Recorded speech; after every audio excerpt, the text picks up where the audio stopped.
like you said, John, the U of A football players won't be the only ones on the field tonight hoping to make it pro. I'm talking about the Palm Line. And there we go. Oh, no. Total YouTube moments.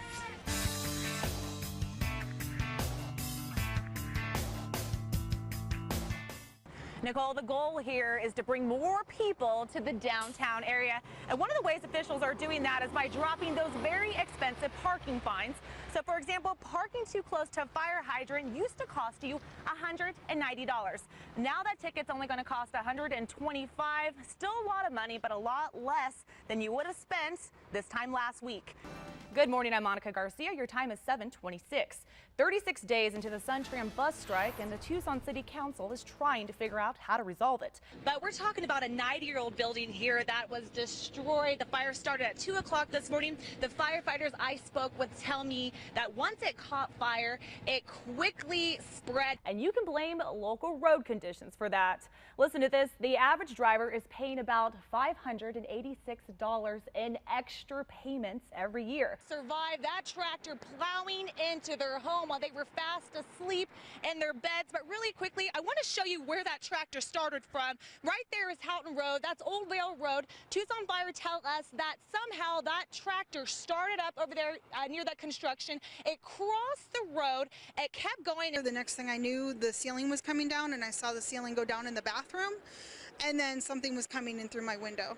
What's going through your mind at that moment? I was like, what the hell? Like, I didn't know. I panicked. I went and got my boyfriend. I was like, there's something wrong, and we didn't know what it was, so we looked into the backyard and then into the room, and we realized that there was like some sort of bulldozer in our house. Chris, okay, you were telling me that you were sleeping in the room next door. You see it, you automatically know that it's some sort of construction equipment. Yes, from NPL, I know it's some type of heavy moving equipment.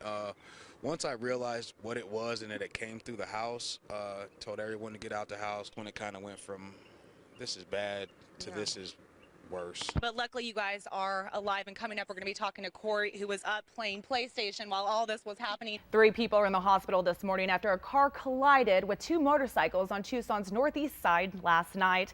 It happened on Catalina Highway near Tinka Verde. As the sun comes up, we're really getting to see some of the damage. Just take a look at this. This is a vacant home in the 7800 block of Dogwood near Pantano. As you can see, the roof is completely torn off. Some of those pieces are in the back alley, in the backyard. Not only that, but some of the doors have actually come off the hinges. I mean, this house is just a mess, but thankfully it appears to be vacant. News 4 Tucson's Monica Garcia has those details.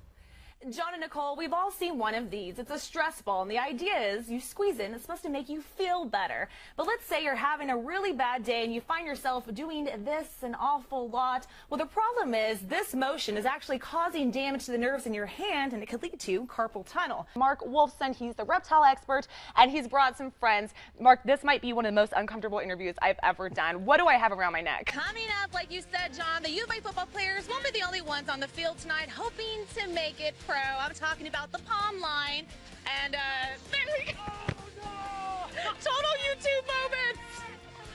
Guys, and really quickly, the things I do for television, okay? I just got slapped in the face with a football, but it's okay because they found a random Band-Aid to put on my nose. Thank you so much, Jeff Beamish. So I'm going to step out of the side, and I'm going to let these girls give you a preview of what dance you're going to be able to see tonight. This is the U of A Palm Line, one of the best in the nation, and I'm going to rip this Band-Aid off because I'm not really hurt. And I'm going to jump in with these girls, okay, see how we can shake it. I think they want me to stop at this point. So the really neat thing about the Palm Line is they've had 6 girls go on to make it to the NFL. Former team captain Megan Carciopolo, she became a Dallas Cowboy cheerleader. Twins Devin and Whitney Dilday, they're both Charger cheerleaders, along with Ali Marquez. Not to mention girls have gone on to cheer for the Cardinals, the Suns, the Lakers. It's probably gonna make me cry. It's really inspiring. 22-year-old Elena Terry is dancing in the streets, Arizona's Sugar Plum Fairy. An opportunity growing up may not have seemed so obtainable. I didn't see any girls like me, girls that were like, you know, super Hispanic or like, you know, had Spanish-speaking parents. And the same goes for her dance partner, 21-year-old Alvaro Oquita. The Sugar Plum Cavalier. It shows that there's a lot more diversity going on into ballet, which has always been predominantly Caucasian. And it's not really that anymore. A dream come true for the duo, but not without sacrifice. Both my mom and grandpa got diagnosed with cancer. Elena has taken time off of dance school in New York City. So I came back to help the family out with, like, you know, financial stuff. Meanwhile, Alvaro, a full-time student, part-time manager at McDonald's, somehow finds the time for practice in between all of that. 5 days a week, about 20 hours a week or 30. Passion versus obligation never seemed more graceful. Shoot me down, but I won't fall. I am titanium. That's 10-year-old Aaliyah Douglas just warming up. Talking loud, not saying much. Her signature voice, or at least what she wins the most awards for, is opera. And Aaliyah recently won first place in a national vocal competition based out of New York City. I was just so happy because I was surprised because I was in New York and I was the youngest, so I was there to have fun because we went to Chinatown, Little Italy, and Statue of Liberty. So I was just there to have fun, but then when I heard I won, I was just like, yes! According to her music coach, Stephanie Fox, it's a sign that the old Pueblo is a force to be reckoned with when it comes to the arts. It doesn't matter that it's Tucson, Arizona, if the kids are tutored correctly and they learn good technique and they get opportunities to perform, they succeed.